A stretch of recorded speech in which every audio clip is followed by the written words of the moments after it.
Comment travailler en équipe de manière efficace? À la fin de la seconde partie de cette leçon, vous pourrez décrire les étapes de la formation d'une équipe selon le modèle Tuckman et en discuter. Vous saurez ce qu'est la dynamique d'équipe et pourrez repérer les conflits. Vous serez en mesure de commenter une expérience de travail en groupe ou de travail d'équipe et vous comprendrez l'importance du travail d'équipe en contexte d'apprentissage comme en contexte professionnel. Voyons ensemble chacune des étapes du modèle Tuckman. À l'étape de la formation, on fait généralement preuve de politesse et on tente de faire bonne impression. En général, on s'efforce d'apprendre à se connaître. Il faut toutefois avoir conscience que certaines personnes éprouvent une anxiété très naturelle dans ce genre de situation. Il importe de respecter cette réaction. L'équipe doit, dès cette étape, établir les attentes communes et se donner des lignes directrices en vue du projet à réaliser. La charte d'équipe fait partie de votre trousse d'outils. Votre équipe établit ensemble ses règles de base et ses attentes, définit ensemble les rôles, les responsabilités et les procédures et consigne le tout dans une charte.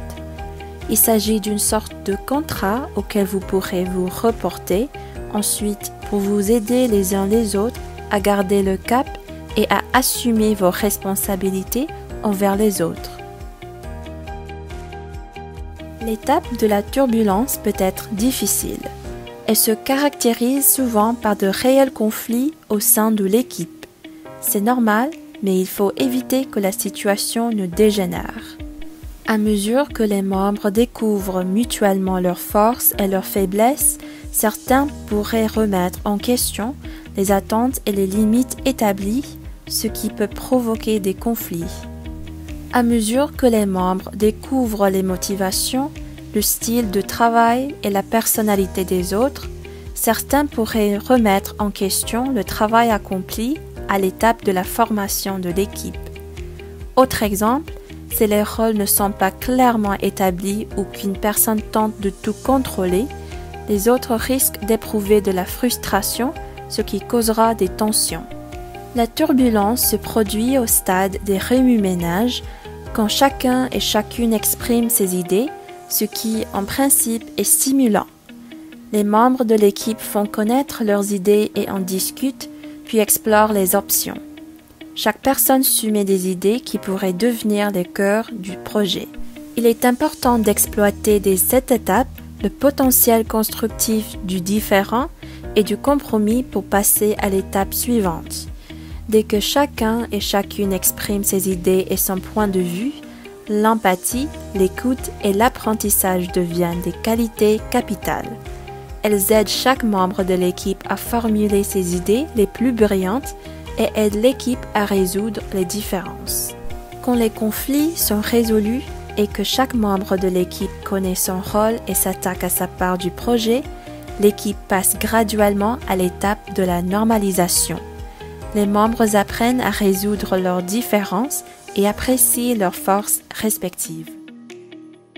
Maintenant que vous vous connaissez un peu mieux les uns les autres, vous êtes plus à l'aise de demander de l'aide et de formuler une rétroaction constructive.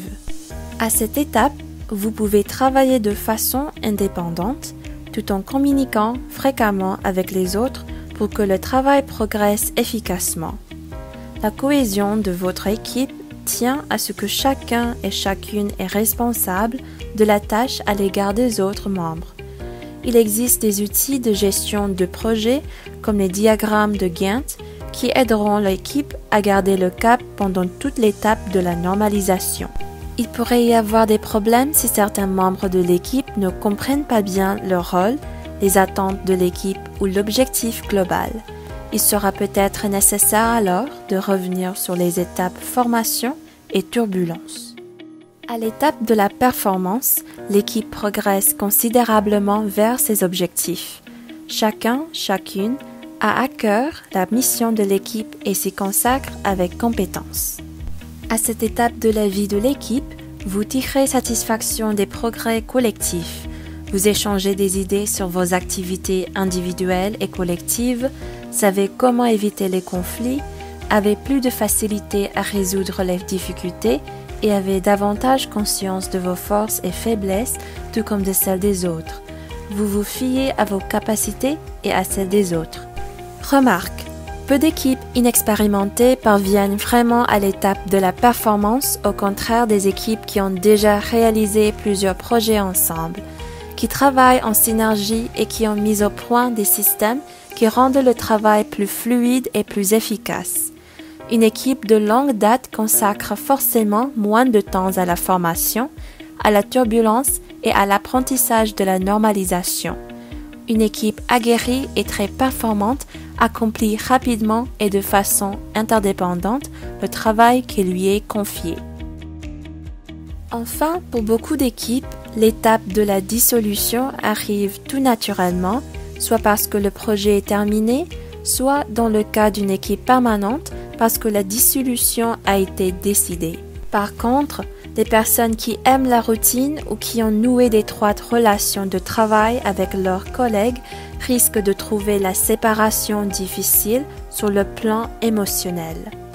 Souvent, la dissolution se fait progressivement et comporte plusieurs phases: retour sur le rendement de l'équipe et sur l'expérience vécue par chaque membre en vue des prochains projets d'équipe et célébration du succès.